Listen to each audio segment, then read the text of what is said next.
शेरा और जग्गा के खिलाफ कोई भी ऐसा सबूत नहीं मिला जो इन्हें सांगा का कातिल साबित करे, लेकिन पुलिस की वर्दी पहनकर और कमिश्नर वीर बहादुर सिंह से बदतमीजी करने के जुर्म में अदालत ताज़-ए-रात हिंद दफा 114 और दफा 170 के तहत मुल्जिम शेरा और जग्गा को मुजरिम करार देते हुए 2 साल की कैद बामुशक्कत की सजा सुनाती है।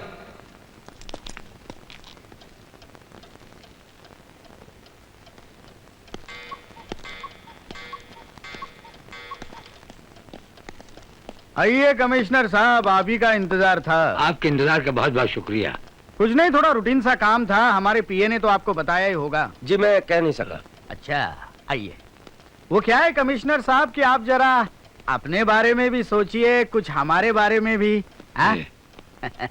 आप तो जानती है कि आजकल पार्टी चलाने में और इलेक्शन लड़ने में काफी फंड्स की जरूरत होती है। जी जी जी। लंबी चौड़ी इन्वेस्टमेंट करने के बाद कहीं ये कुर्सी हासिल होती है। जी हाँ जी हाँ। हम चाहते हैं एक छोटी सी रकम, सिर्फ 2 लाख रुपया आपके इलाके से। वैसे भी आपके नाम की इतनी दहशत है कि हर 2 नंबर का पैसे वाला आपके इशारे का इंतजार करता है। सीधी बात, आपकी नजर रिश्वत पर है। रिश्वत नहीं, मुआवजा। मुआवजा हमारी सारी इन्वेस्टमेंट का। आपने कभी ये सोचा कि ये इन्वेस्टमेंट देश के लिए होती है, रिश्वत की शक्ल में वापस लेने के लिए नहीं? ये सब नसीहत सुनने की आदत नहीं है हमें। आदत नहीं, आपके भाग्य में नहीं है कि कोई अच्छी नसीहत सुन सकें। जरा सोचिए, जिन लोगों ने अपने खून से सींचकर इस देश को आजाद करवाया, ये आपके विचार सुनकर उनकी आत्मा तिलमिला रही होगी। अब फिर हमें नसीहत दे रहे? आप इन गिरे हुए ख्यालों को अपने खोखले दिमाग से निकाल दीजिए, वरना जिस कुर्सी का गम आप खा रहे हैं वही कुर्सी आपको खा जाएगी और आप किसी सड़ी गली गलियों में भटकते हुए नजर आएंगे। अच्छा तो हम चल दिए, नमस्कार। हाँ, आज रात को सोते वक्त आप हमें ख्वाब में देखिएगा और गौर कीजिएगा, हमारी आवाज आपके सीने को चीरती हुई सुनाई देगी। अरे भाई, हम प्रेस वालों की जान तो हमेशा ही खतरे में रहती है, आप चिंता मत करो। Good morning sir. Good morning. आओ किरण, कहो क्या खबर लाई?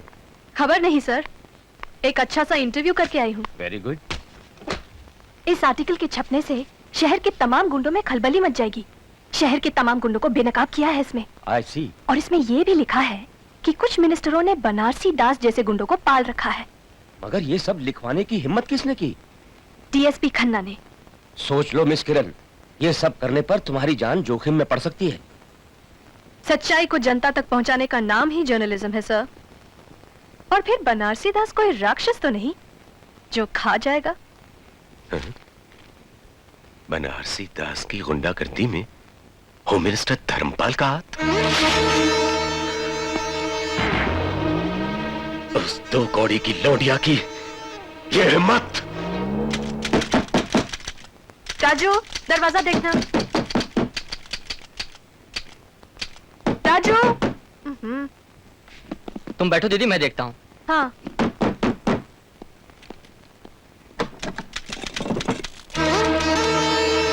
कौन हो तुम लोग? ये क्या बदतमीजी है? कौन हो तुम? वही बनारसी दास जिसे बनारस के बाद इस शहर में भी तुमने काफी मशहूर कर दिया। ओह,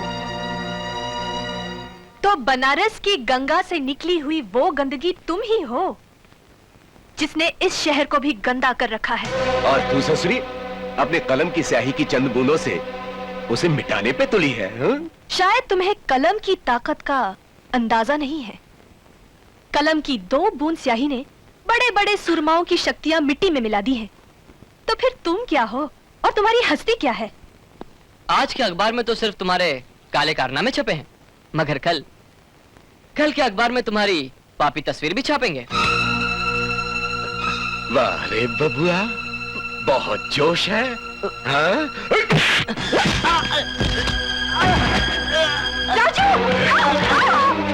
तुझे खबरें छापने का बहुत शौक है ना?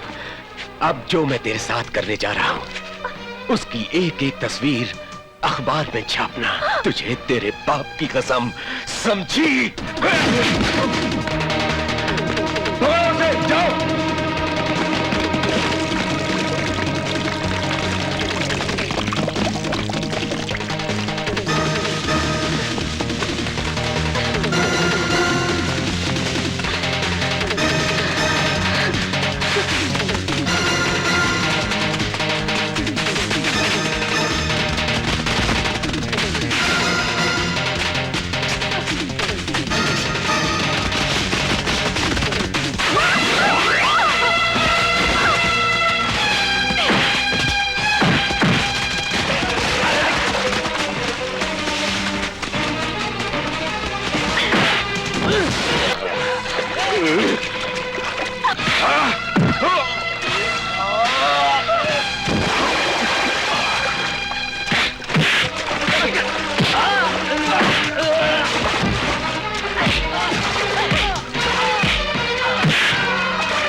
देख लूंगा।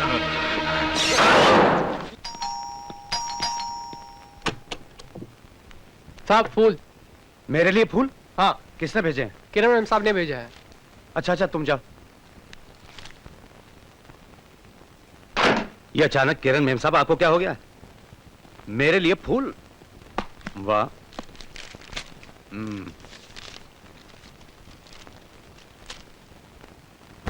प्रिय विशाल, अरे वाह, मैं तुम्हारी बहुत बहुत शुक्रगुजार हूं। अगर तुम वक्त पर नहीं आते, अरे कैसे वक्त पर नहीं आते, तो ना जाने क्या हो जाता। अरे हमारे होते हुए कुछ नहीं होता।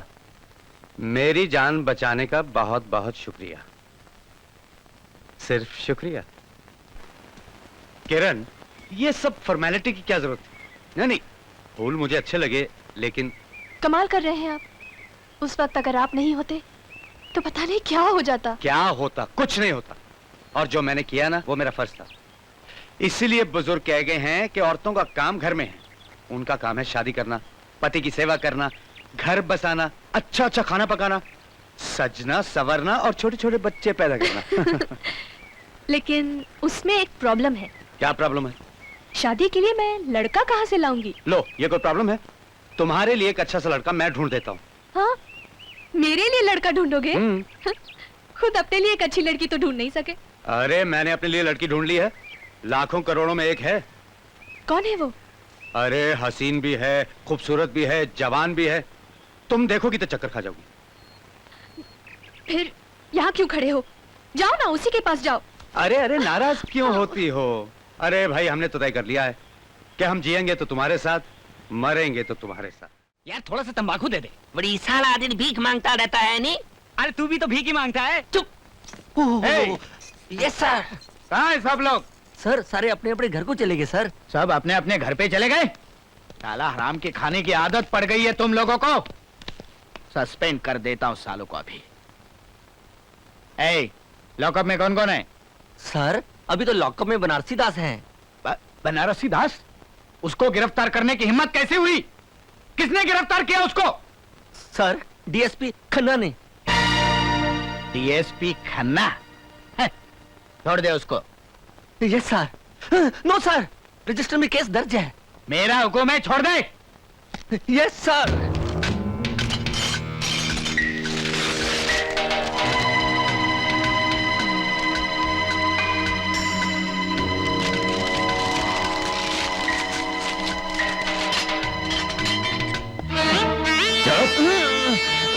झाड़ क्यों देता है नी? आओ बनारसी दास आओ। गधे साले ये पुलिस वाले, मालूम नहीं उनको किसको पकड़ना है और किसको छोड़ना है। हट! चलो चलो, सस्पेंड कर देता हूँ सालो। आखिर तुम कहना क्या चाहते हो विशाल? सर, मैंने शहर के नामचीन गुंडे बनारसी दास को रंगे हाथों गिरफ्तार किया और हमारे होम मिनिस्टर ने उसे बगैर जमानत के आजाद कर दिया।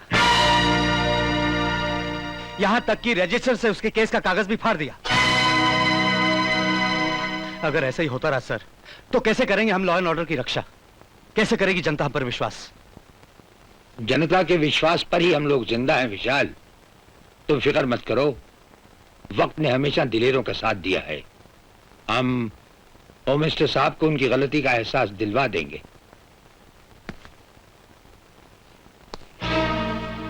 आप कहना क्या चाहते हैं? यही कि ना जाने किस मजबूरी के तहत आपने उस गुंडे को छुड़वा दिया। आपके कानून की नजर में वो गुंडा जरूर होगा, लेकिन हमें ऐसे लोग पालने पड़ते हैं अपनी कुर्सी के लिए। आप इसमें दखल ना दे तो अच्छा है। जहां का मिनिस्टर मजबूर हो जाता है, वहां का कानून भी मजबूर हो जाता है, और जब कानून मजबूर हो जाता है तो देश अपाहज हो जाता है। आप अपनी हैसियत में रहकर बात कीजिए कमिश्नर साहब। मिनिस्टर साहब, कानून ने हमें इतनी हैसियत दी है कि अगर हम चाहते तो आपके लिए गिरफ्तारी का वारंट ला सकते थे और आपको यहां से ले जाते, लेकिन हमारे चलन का एक असूल रहा है कि हम हर गलत आदमी को संभलने और सुधरने का एक मौका जरूर देते हैं। आपके होश तो ठिकाने हैं? आप हमें धमका रहे हैं। हम आपको धमकी नहीं दे रहे, हम आपको समझाने की कोशिश कर रहे हैं। किसी भी मिनिस्टर को ऐसी घटिया हरकत शोभा नहीं देती। ये आप समझ जाएं तो अच्छा है, और इसी में हम सब की भलाई है।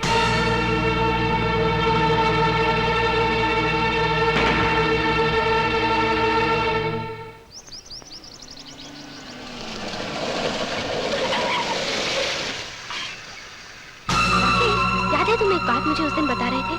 कौन सी बात? तुमने कहा था बता नहीं सकता, करना पड़ेगा।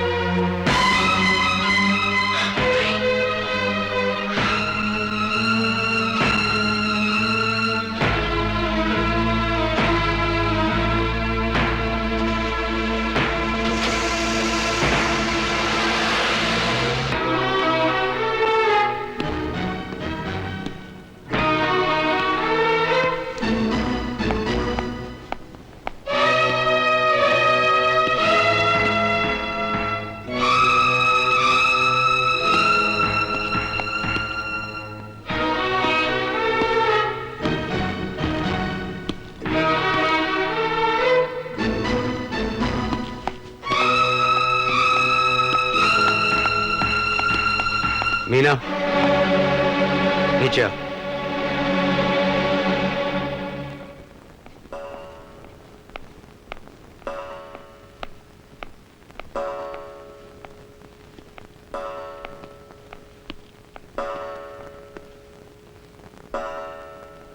कौन था वो? मैं पूछता हूं कौन था वो?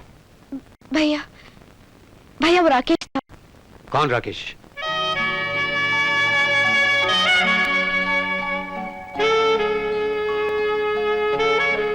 बताते क्यों नहीं कौन राकेश? बेटा विशाल, इसे क्यों डांटते हो? मुझे तो लड़का बहुत भला लगता है। भैया, हम दोनों कॉलेज में साथ पढ़ते हैं।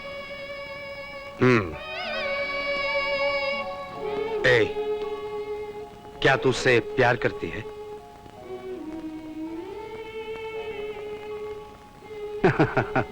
अब जल्दी से अपने भैया की मुलाकात उससे करा दे।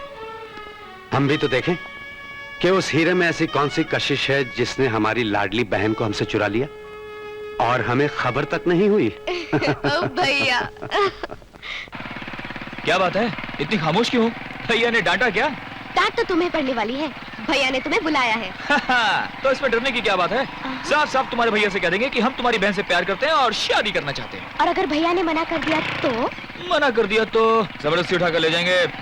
इसकी जरूरत नहीं पड़ेगी। भैया ने हाँ कर दिया है और तुम्हें मिलने के लिए बुलाया है। Oh really? अब जनाब आप हमारी भी एक जरा सी बात सुन लीजिए। हमने भी आप पे तरस खाकर अपने डैडी से तुम्हारे बारे में बात कर ही डाली और उन्होंने आज शाम तुम्हें बुलाया है। पहले तुम मेरे भैया के पास चलोगे। पहले तुम। पहले तुम। पहले तुम। पहले तुम। पहले तुम। क्या बॉबी फिल्म की तरह तुम लगा रखा है? अरे भैया पहले तुम इसलिए कि आज हमारा बर्थडे है और इस खुशी में शाम को डैडी ने एक पार्टी दी है और तुम्हें खास तौर से बुलाया। ओके।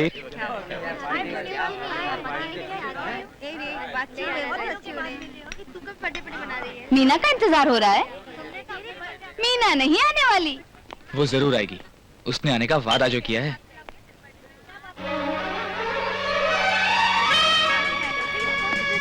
ओफो मीना, कितनी देर कर दी तुमने, कब से तुम्हारा इंतजार सारी कर रहा हूं। देर हो गई। खैर छोड़ो, आओ तुम्हें अपने डैडी से मिलवाता हूँ। डैडी तुमसे मिलकर बहुत खुश हो जाएंगे।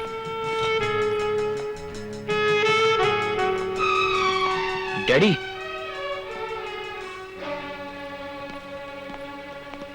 डैडी ये मीना है। नमस्ते। नमस्ते। ओह बड़ी अच्छी शिक्षा पा रखी है। राकेश, मैं जरा इससे अकेले में बात करना चाहता हूँ। Okay daddy. तुम और राकेश साथ पढ़ते होंगे कॉलेज में। जी। क्या करते हैं तुम्हारे पिताजी? जी मेरे पिताजी नहीं है, सिर्फ बड़े भैया हैं। ओह, क्या नाम है उनका? डीएसपी विशाल खन्ना। तो तुम डीएसपी खन्ना की बहन हो? इतना गिर गया तुम्हारा भाई, इतना गिर गया विशाल खन्ना कि खुद की तरक्की के लिए उसने अपनी बहन को मेरे बेटे के साथ जोड़ दिया। देखिए, आप मेरे भैया पर ऐसा इल्जाम मत लगाइए। इल्जाम नहीं, सच्चाई है ये तरक्की चीज ही ऐसी है कि इंसान अपना सब कुछ खोकर भी तरक्की हासिल करना चाहता है। मेरी मोहब्बत से मेरे भैया का कोई ताल्लुक नहीं। वो तो ये भी नहीं जानता सब कि... जानता है वो। अब मैं भी जान गया हूँ और तुम भी अच्छी तरह जान लो कि डीएसपी खन्ना जैसे घटिया खानदान में हमारे बेटे का रिश्ता कभी नहीं हो सकता। हमारे प्यार पर ऐसा जुल्म मत कीजिए। और फिर राकेश भी तो मुझसे प्यार करता है। मेरे बेटे का ख्वाब देखना छोड़ दे, भूल जा उसे। अरे वो तो आसमान का सितारा है और तू जमीन की धूल भी नहीं है। जरा एक नजर इस घर की शान शौकत पर डाल और दूसरी अपनी हैसियत पर। मखमल में रेशम का पैबंद तो लग सकता है, लेकिन टाट का पैबंद नहीं लग सकता। मोहब्बत की चादर तो प्रेम के धागों से बनती है। वो क्या जाने रेशम और टाट का फर्क। बड़ी चालाक हो, हाँ? तभी तो मेरे मासूम बेटे को फंसा लिया है। चली जा उसकी जिंदगी से, बदले में तेरे भाई की तरक्की करवा दूंगा। डीएसपी से एसपी बना दूंगा उसे। सौदेबाजी तो सिर्फ आप अमीर लोग करते हैं।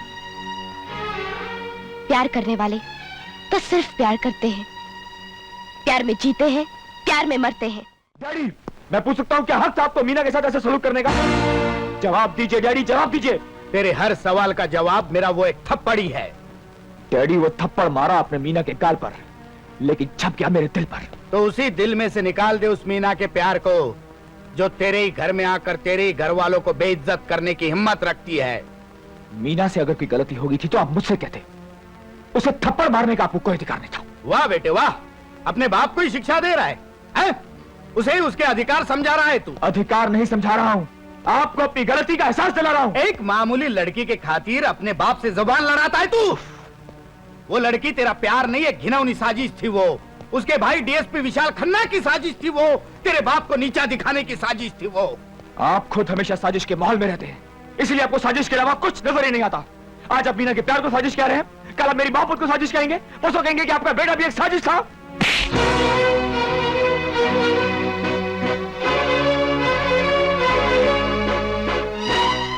मारिए डैडी, और मारिए मुझे। इसके अलावा आप कल भी कह सकते हैं, क्योंकि प्यार करना तो आपने कभी सीखा ही नहीं और ना ही आपको उसके दर्द का कोई अंदाजा है। आपने प्यार किया अपने नाम से, आपने प्यार किया अपनी शोहरत से, आपने प्यार किया अपनी इस बेशुमार दौलत से। प्यार क्या होता है ये आप क्या जाने डैडी। मैं ये घर छोड़े जा रहा हूं अभी इसी वक्त, और जाऊंगा अपनी मीना के पास। तब आपको मालूम चलेगा कि प्यार क्या होता है, औलाद का दर्द क्या होता है। जा रहा हूं डैडी, मैं जा रहा हूं। जाओ, इसी वक्त निकल जाओ। रास्ते पर जाकर जब ठोकरे खाओगे ना, तब पता चलेगा कि बाप क्या होता है, घर क्या होता है, इज्जत क्या होती है और शोहरत क्या होती है। जाओ। ठीक है डैडी, मैं जा रहा हूं। जा रहा हूं, आएगा 2 दिन के बाद थक कर। तो तुम मेरी बहन से शादी करना चाहते हो? जी हाँ, पर इजाजत तो आप ही देंगे सर। क्या करते हैं तुम्हारे पिताजी? जी वो होम मिनिस्टर हैं। तुम होम मिनिस्टर धर्मपाल जी के बेटे हो? जी।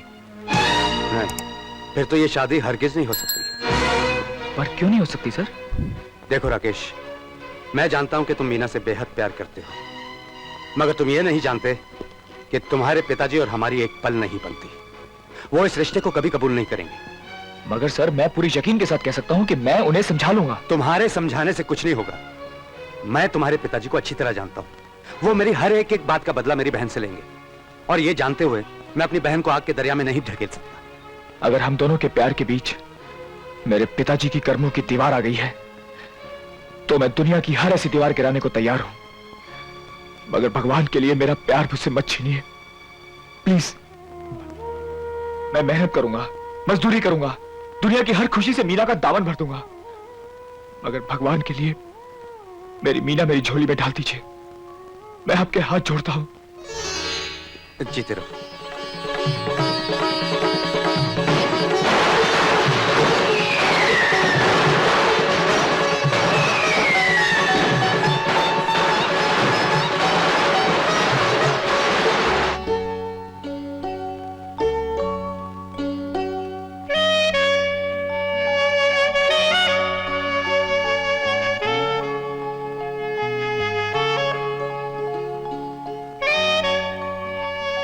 ए पगली, क्या सोच रही हो? इतनी खामोश क्यों हो? यही कि मेरी वजह से तुम्हें अपना महल जैसा घर छोड़कर इस झोपड़ी में आकर रहना पड़ रहा है। ए, पागल, प्यार करने वाले ना तो महलों में रहते हैं और ना ही झोपड़े में। वो तो एक दूसरे के दिलों में रहते हैं, धड़कनों में बसते हैं और सांसों में जीते हैं, समझी? तुम्हारी नशीली शरबती आंखों को देखकर दिल कहता है अपनी आंखों के सितारों में फंसा ले हमदम। तुम्हारी इन रेशमी जुल्फों को देखकर धड़कनें क्या कहती हैं? क्या कहती हैं? प्यार के गांव में घर अपना बसा ले हमदम।